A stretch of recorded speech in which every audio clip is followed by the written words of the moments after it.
कामयार और इरा की शादी टूटने के बाद इरा जैसे अंदर से बखर जाती है। वो दिनों तक खामोश रहती है, किसी से बात नहीं करती, बस घंटों एक ही जगह बैठी खाली नजरों से दीवार को देखती रहती है। इसके चेहरे से मुस्कुराहट हमेशा के लिए गायब हो चुकी होती है।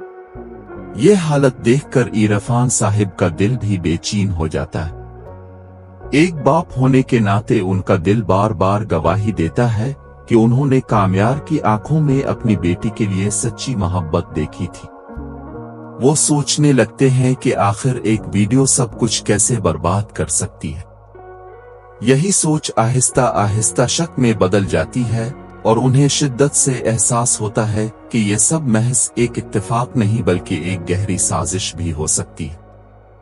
इसी शक के तहत इरफान साहिब फौरन इश्तियाक को फोन करते हैं और उससे कहते हैं कि वो कामयार की वायरल होने वाली वीडियो की मुकम्मल तहकीक करवाए। इश्तियाक बगैर वक्त ज़ाये किए अपने ज़राए इस्तेमाल करता है। चंद ही घंटों में इसके हाथ ऐसी मालूमात आ जाती हैं जो सब कुछ बदल देने वाली होती है। इसे मालूम होता है कि वो वीडियो शादी से कई माह पुरानी है और इसे कामयार के घर के करीब से अपलोड किया गया था। जब वो लोकेशन मजीद ट्रैक करता है तो उसके सामने फरीहा का घर आ जाता है। इसी लम्हे इश्तियाक को पूरा यकीन हो जाता है कि कामयार और इरा के रिश्ते को तोड़ने वाली असल किरदार फरीहा ही है। दूसरी तरफ ये सदमा कामयार की दादी बर्दाश्त नहीं कर पाती। पोते की टूटी हुई शादी और इस पर लगने वाले इल्जामात उनके दिल पर गहरा असर डालते हैं और अचानक उन्हें दिल का दौरा पड़ जाता है। कामयार घबराकर फौरन दादी को अस्पताल ले जाता है।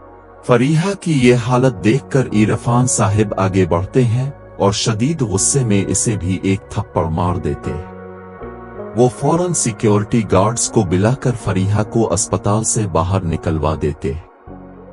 इसके बाद इरफान साहिब इरा को फोन करके सारी सच्चाई बता देते हैं। ये सुनकर इरा मुकम्मल तौर पर टूट जाती है।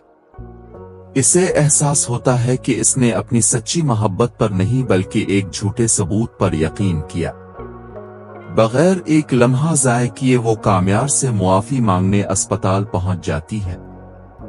अस्पताल में कामयार अपनी दादी के पास बैठा रो रहा होता है। इरा जब इसके सामने आती है तो कामयार तल्खी से कहता है कि वो यहाँ से चली जाए क्योंकि वो अब उसकी शक्ल भी नहीं देखना चाहता। इरा रोते हुए इसके कदमों में गिर जाती है और मुआफी मांगती है, कहती है कि उसे सच पता चल गया है और इससे बहुत बड़ी गलती हो गई है। इसी लम्हे कामयार की दादी को होश आता है। वो सामने कामयार और इरा को देखकर खुश हो जाती है। कमजोर आवाज में वो कामयार का हाथ इरा के हाथ में देती हैं, सोहेल साहिब को बुलाती हैं और अपनी आखिरी ख्वाहिश बयान करती हैं कि वो दोनों की शादी करवा दें। ये कहते ही उनकी आंखें हमेशा के लिए बंद हो जाती हैं।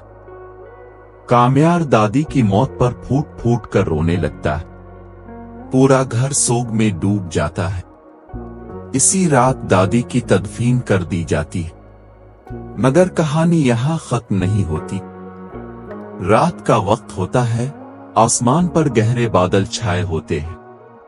गम, गुस्से और टूटे हुए एतमाद के बोझ तले कामयार अपनी गाड़ी तेजी से चलाता हुआ खावर के घर पहुंचता है। इसके दिल में सिर्फ कामयार को फौरन अस्पताल पहुंचाया जाता है। इमरजेंसी वार्ड में डॉक्टरों की दौड़, मशीनों की आवाजें और दुआओं की गूंज माहौल को भारी बना देती है। इसी दौरान इरा मुल्क छोड़ने की तैयारी कर रही होती है कि उसे फोन पर खबर मिलती है कि कामयार को गोली लगी है। ये सुनकर उसकी दुनिया रुक जाती है।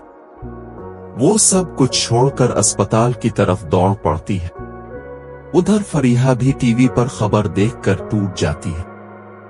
ज़मीर की आवाज उसे चैन से बैठने नहीं देती और आखिरकार वो पुलिस स्टेशन जाकर सब कुछ सच सच बयान कर देती है। वो एतराफ करती है कि वीडियो इसने और खावर ने मिलकर बनाई थी।